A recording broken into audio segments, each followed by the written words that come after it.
नमस्कार मित्रांनो, स्वागत आहे तुमचं ओनली जीके अकॅडमी या यूट्यूब चॅनलमध्ये।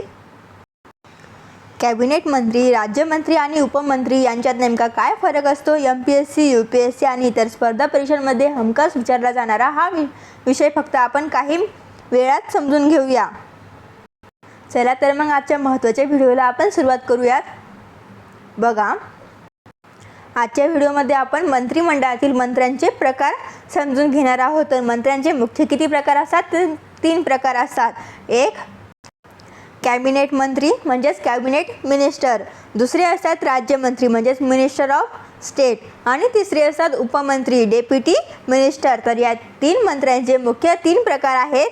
तर आपण ते प्रकार समजून घेऊयात। बघा, सर्वात पहिले आहेत कॅबिनेट मंत्री म्हणजेच कॅबिनेट मिनिस्टर्स। तर हे प्रथम दर्जाचे मंत्री असून त्यांची संख्या किती असते? तर 15 ते 20 एवढी त्यांची संख्या असते।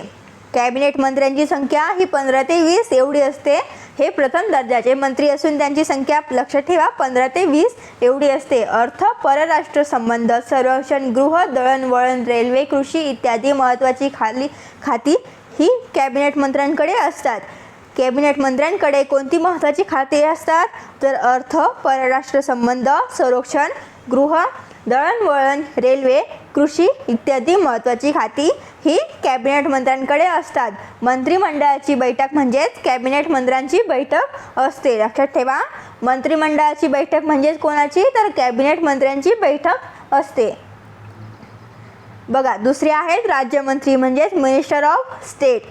दुसऱ्या दर्जाचे मंत्री कॅबिनेट मंत्र्यांइतकेच वेतन व भत्ते यांना मिळतात। पंतप्रधानांच्या आमंत्रणाशिवाय यांना मंत्रिमंडळाच्या बैठकीस उपस्थित राहता येत नाही। लक्षात ठेवा हा मुद्दा, पंतप्रधानांच्या आमंत्रणाशिवाय यांना म्हणजेच राज्यमंत्र्यांना मंत्रिमंडळाच्या बैठकीस उपस्थित राहता येत नाही। मुद्दा तिसरा, बहुधा कॅबिनेट मंत्र्यांना मदतनीस म्हणून ते काम करत असतात। उदाहरणार्थ गृहराज्यमंत्री, कृषी राज्यमंत्री।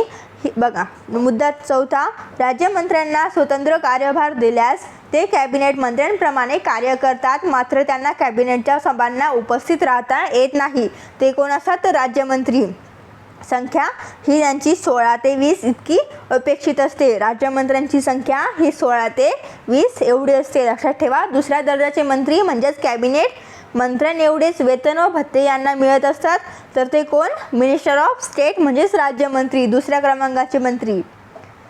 बघा, उपमंत्री डेप्युटी मिनिस्टर हे तिसऱ्या दर्जाचे असतात। संख्या किती असते? तर 16 ते 20 इतकी अपेक्षित असते त्यांची संख्या। यांच्याकडे प्रशासनाचा कोणता विभाग वा खाते पूर्णपणे आणि स्वतंत्ररित्या सोपवलेले नसते। उपमंत्री म्हणजेच डेप्युटी मिनिस्टर यांच्याकडे प्रशासनाचा कोणताही विभाग वा खाते पूर्णपणे आणि स्वतंत्ररित्या सोपवलेले नसते। लक्षात ठेवा, त्यांची संख्या 16 ते 20 इतकी अपेक्षित असते। उपमंत्री हे तिसऱ्या दर्जाचे मंत्री असतात। ज्या खात्यात काम जास्त असते त्या खात्याच्या मंत्र्यास मदतनीस म्हणून उपमंत्री हे कार्य करतात। लक्षात ठेवा, ज्या खात्यात काम जास्त असते त्या खात्याच्या मंत्र्यास मदतनीस म्हणून उपमंत्री हे कार्य करतात। कॅबिनेटच्या बैठकीस यांना निमंत्रण नसते। उपमंत्र्यांना म्हणजे डेप्युटी मिनिस्टर्स यांना कॅबिनेटच्या बैठकीस निमंत्रण नसते। याशिवाय सांसदीय सचिव व बिनखात्याचे मंत्री हे देखील मंत्र्यांचे 2 प्रकार मानले जातात। बघा, सांसदीय सचिव म्हणजेच पार्लिमेंटरी सेक्रेटरी मंत्र्यांना त्यांच्या कार्यात मदतनीस म्हणून हे कार्य करत असतात। यांची संख्या पंतप्रधान ठरवित असतात। 4 ते 5 ते मंत्रिमंडळाचे सदस्य नसतात। संसदीय सचिव यांची संख्या 4 ते 5 असतात आणि ते कोण ठरवत असतं? तर पंतप्रधान ठरवत असतात। कालांतराने त्यांचे उपमंत्री व राज्यमंत्री म्हणून नामनिर्देशन होऊ शकते। संसदीय सचिव यांचे उपमंत्री व राज्यमंत्री म्हणून नामनिर्देशन होऊ शकते।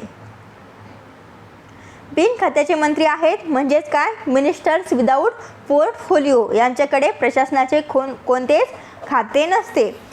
मिनिस्टर्स विदाऊट पोर्टफोलिओ म्हणजेच बिनखात्याचे मंत्री यांचे लक्षात ठेवा मुद्दे, यांच्याकडे प्रशासनाचे कोणतेच खाते नसते। विशेष परिस्थितीत पंतप्रधान त्यांची नियुक्ती करतात। एखाद्या मंत्र्याचे रिक्त झालेले पद हे मंत्री सांभाळत असतात। बिनखात्याचे मंत्री हे एखाद्या मंत्र्याचे रिक्त झालेले पद मंत्री सांभाळतात। उदाहरणार्थ पंडित नेहरूंनी आपल्या आजारपणाच्या काळात लाल बहादूर शास्त्री यांना बिनखात्याचे मंत्री म्हणून नेमले होते. बघा, राज्य विधिमंडळात मंत्र्यांचे कॅबिनेट, राज्यमंत्री व उपमंत्री असे 3च प्रकार असतात. लक्षात ठेवा, मुख्य 3 प्रकार कॅबिनेट मंत्री, राज्यमंत्री व उपमंत्री हे असे 3च प्रकार राज्य विधिमंडळाच्या मंत्र्यांचे असतात. मंत्रिमंडळाची कार्य काय असतात तर बघा, शासनाची धोरणे ठरविणे, कायदे करणे, धोरणाची अंमलबजावणी करणे, सामूहिक जबाबदारीचे तत्व. पंतप्रधान व मंत्रिमंडळ सामूहिकरित्या लोकसभेस जबाबदार असतात. मंत्रिमंडळ ही सामूहिकरित्या लोकसभेस जबाबदार असते. मुद्दा लक्षात ठेवा, मंत्रिमंडळ हे सामूहिकरित्या लोकसभेस जबाबदार असते. मंत्री वैयक्तिकरित्या राष्ट्रपतीस जबाबदार असतो. बघा, कॅबिनेट व मंत्रिमंडळातील फरक काय असतो तर कॅबिनेट हे निवडक मंत्र्यांचे बनलेले असतात. मंत्रिमंडळाचा घटक असते. कॅबिनेट हे काय असते तर मंत्रिमंडळाचा घटक असतो. कॅबिनेट मंत्र्यांची संख्या ही किती असते तर 15 ते 20 एवढी कॅबिनेट मंत्र्यांची संख्या असते. मंत्रिमंडळ बघा, आता मंत्र्यांची संख्या लोकसभेच्या एकूण सदस्याच्या 15% पेक्षा जास्त नसते. मंत्रिमंडळ चालू आहे, यांची संख्या लोकसभेच्या एकूण सदस्यांच्या 15% पेक्षा जास्त नसते 91व्या घटना दुरुस्तीनुसार. कॅबिनेटमध्ये केवळ कॅबिनेट मंत्र्यांचा समावेश असतो, तर मंत्रिमंडळ यामध्ये कॅबिनेट, राज्य व उपमंत्री हे 3 प्रकारचे मंत्री असतात. बघा, कॅबिनेट मंत्रिमंडळाचे सर्व महत्त्वाचे निर्णय हे कॅबिनेटमध्ये घेतले जातात. त्यामुळे आठवड्यातून कॅबिनेटची किमान एक सभा घेतली जाते. आणि मंत्रिमंडळ यांच्यामध्ये दैनंदिन व्यवहाराबाबत मंत्रिमंडळ निर्णय घेत नाही. त्यामुळे मंत्रिमंडळाच्या सभा सातत्याने होत नसतात. कॅबिनेट सरकारचे महत्त्वाचे निर्णय व धोरणे हे कॅबिनेट निश्चित करते. कॅबिनेटचे धोरणांची अंमलबजावणी मंत्रिमंडळ करते. बघा, मंत्रिमंडळाची सामूहिक जबाबदारी कॅबिनेट अंमलात आणते, तर मंत्रिमंडळ सामूहिकरित्या लोकसभेत जबाबदार असते. लक्षात ठेवा, कॅबिनेट व मंत्रिमंडळ यातील यांचा फरक लक्षात ठेवून घ्या. कॅबिनेट व मंत्रिमंडळातील फरक तुमच्या लक्षात आला. बघा, कॅबिनेट मंत्री हे प्रथम दर्जाचे मंत्री असतात. त्यांची संख्या 15 ते 20 एवढी असते. गृह, संरक्षण, वित्त आणि रेल्वे यांसारखी सर्वात महत्त्वाची खाती यांच्याकडे असतात. मुख्य निर्णय घेणाऱ्या कॅबिनेट बैठकीत फक्त हेच उपस्थित असतात. तर राज्यमंत्री म्हणजेच मिनिस्टर ऑफ स्टेट हे दुसऱ्या दर्जाचे मंत्री असतात. हे कॅबिनेट मंत्र्यांना मदत करतात किंवा यांना स्वतंत्र कार्यभार दिलेला असतो.